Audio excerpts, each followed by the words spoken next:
अस्सलाम वालेकुम, this is Abdul Rauf. Welcome again our YouTube channel Guru of MCQs। अॼु असां वधीक सिंधी लेक्चरार मॉडल पेपर चोथों डिस्कस कंदासीं। असां पहिरियां टे मॉडल डिस्कस करे चुका आहियूं, छाकाणि त ही SST टेस्ट जे लाइ आम आहिनि। उन मां को बि मॉडल पेपर हुजे या जेके असांजा पोयां सब्जेक्ट स्पेशलिस्ट या लेक्चरार जा पेपर थिया आहिनि त उहे SST टेस्ट लाइ आम आहिनि, छाकाणि त उन में बि लिटरेचर जा मोस्टली 80% लिटरेचर जा MCQs हूंदा आहिनि। अॼु जो असांजो पहिरियों आहे त सुल्तान ओलिया ख़वाजा मोहम्मद ज़मान लवारी साहिबु कहिड़े शहर में रहंदो हुयो? त बुलडे शरीफ़, लवारी शरीफ़, ठठो या सेवण? त उहो लवारी शरीफ़ में जेको आहे ख़वाजा मोहम्मद ज़मान लवारी साहिबु रहंदो हुओ, जेको भटई साहिब जो हम असर हुयो। मियां सरफराज़ कलोड़ जो कहिड़ो कलाम मौजूदु आहे? त उहो कहिड़ी सनफ़ जो जेको हुयो कलाम चवंदो हो? त उहो मौलूद, मनाजात, मदह या काफ़ी? त इन जो सही ऑप्शन टियों थींदो मदह जो शाइर हो। नूरजान नाविल कंहिंजो लिखियलु आहे? सिंध पब्लिक सर्विस कमीशन में अची चुको आहे। ॾिसो हे मॉडल पेपर में खयल आहे त इहो doctor Ghulam Ali Alana, doctor Abdul Jabbar Junejo या डॉक्टर होदचंद मूलचंद गुरबख्शानी या भीरमल अडवाणी जो लिखियलु आहे। त इन जो सही ऑप्शन टियों ऑप्शन थींदो डॉक्टर गुरबख्शानी जो लिखियलु आहे।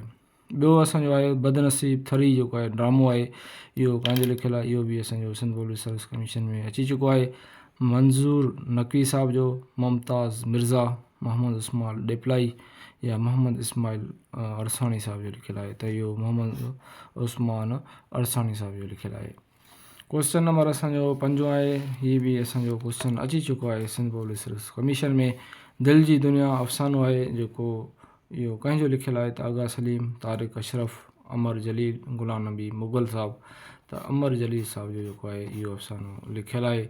त ही इम्पॉर्टेंट MCQs आहिनि SST टेस्ट जे लाइ। मिस्री शाह शाइरी जी कहिड़ी सनफ़ जी करे मशहूरु आहे? इहो बि आई थिंक SST टेस्ट में अची चुको आहे।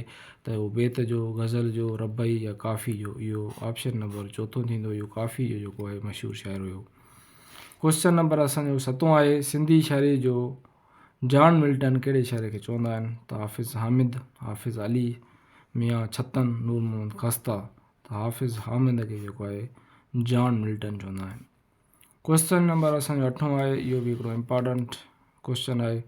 सिंध जो शाहनामो कहिड़े टल्प हाकिम जो लिखियलु आहे? फाज़िल शाह, मीर हसन अली ख़ान, मीर अब्दुल हुसैन सांगी साहिबु, मिर्ज़ा कलीम बेग साहिबु, मीर हसन अली ख़ान जो इहो किताबु लिखियलु आहे।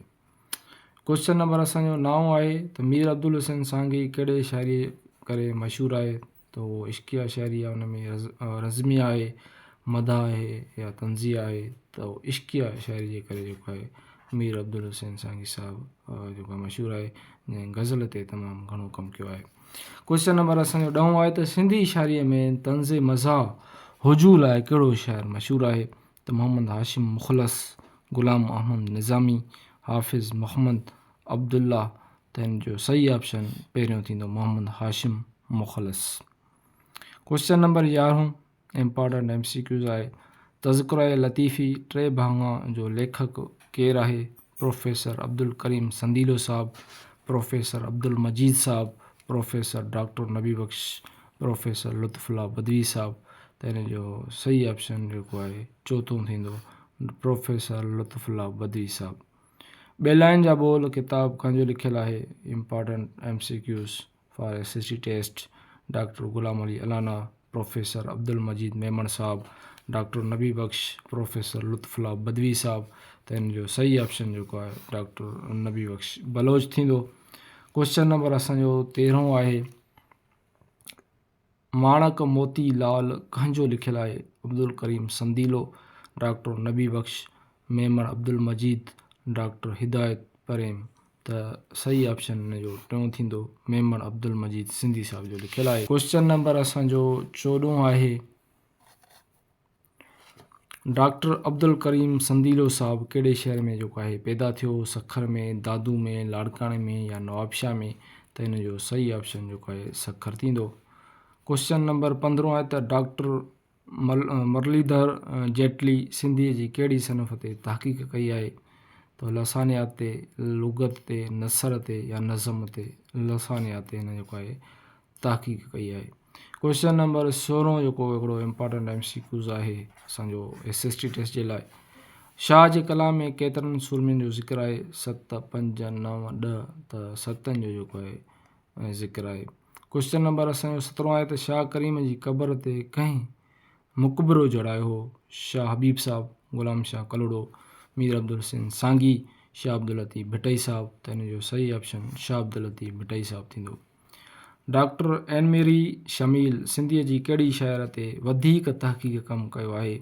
शाह करीम, सचल सरमस, शाह अब्दुल लतीफ़ भटई, लुत्फ़ुल्लाह क़ादरी।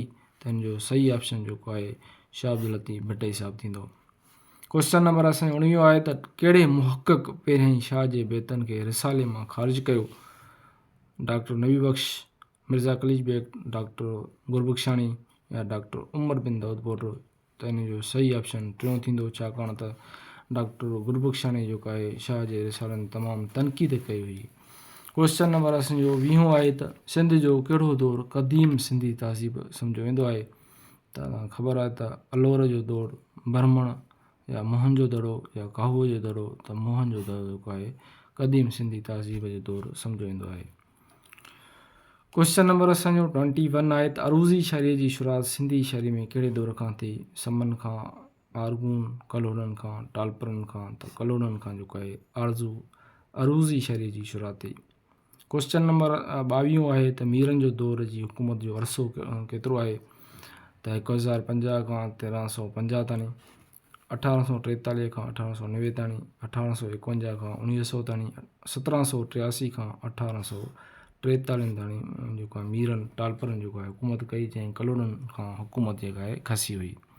नूरजाम तमाचे जे किसे खे कहिड़ी ढंढ मशहूरु आहे?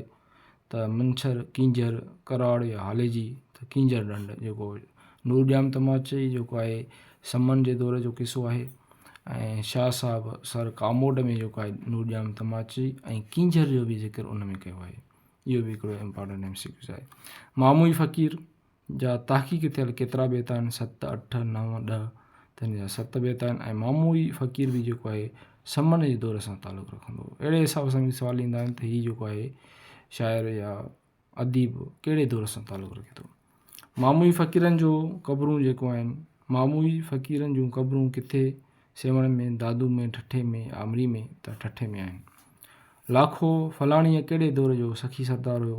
त इहो बि समन दौर जो जेको आहे सरदार हुयो। क्वेश्चन नंबर असांजो 27 आहे शेख हमाद जमाली कहिड़े दौर जो वॾो बुज़ुर्ग हुयो? समन, सुमरन, अरबन, आरगूनन। इहो बि जेको आहे समन जे दौर जो शाइर हुयो। त सर शाह साहब जेको मां तव्हांखे ॿुधायो त फारूक ॾियारे जो किसो जेको आहे कहिड़े सुर में कयो आहे? त इहो सिंध पब्लिक सर्विस कमीशन में क्वेश्चन जेको आहे अची चुको आहे। त इहो नूरजाम तमाची में जेको आहे शाह साहब। क्वेश्चन नंबर असांजो 29 आहे त रहीमदाद ख़ान मौलाई शीदाणी कहिड़ी तारीख़ लिखी आहे? तारीख़ जन्नतुल सिंध, तारीख़ ताहिरी, तारीख़ मासूमी, तारीख़ मसूदी। त हिन जो सही ऑप्शन पहिरियों थींदो, तारीख़ जन्नतुल सिंध। क्वेश्चन नंबर असांजो 30 आहे सिंधी अदबी बोर्ड मां कहिड़ो अदबी रिसालो जारी थिए थो? मेहराण, कींजर, सिंधी अदब, नई ज़िंदगी। त इहो मेहराण जेको आहे इहो सिंधी अदबी बोर्ड मां रिसालो जेको आहे शायदि थींदो। इहो I think Sindh public service commission में क्वेश्चन अची चुको आहे। क्वेश्चन नंबर असांजो 31 आहे त अख़बार तालीम हैदराबाद जे कहिड़े कॉलेज मां निकिरंदी आहे? Government college, training college, Sachal college, city college. त हिन जो सही ऑप्शन ट्रेनिंग कॉलेज थींदो। क्वेश्चन नंबर 32 आहे त कहिड़ी कहाणी जो तालुक़ु कीच मकरान सां आहे?